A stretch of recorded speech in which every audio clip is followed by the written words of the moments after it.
पतिं सुरगुरुं वन्दे जगत्कारणं वन्दे पन्नगभूषणं मृगधरं वन्दे पशूनां पतिं वन्दे सूर्यशशाङ्कवहिनयनं वन्दे मुकुन्दप्रियं वन्दे भक्तजनाश्रयं च वरदं वन्दे शिवं शङ्करम् ॐ मृत्युञ्जयाय रुद्राय नीलकण्ठाय शम्भवे अमृतेशाय शर्वाय महादेवाय ते नमः।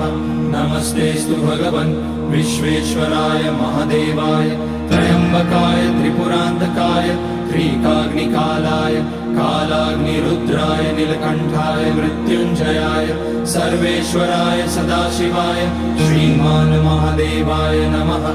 ॐ नमः शम्भवाय च मयोभवाय च नमः शङ्कराय च मयस्कराय च नमः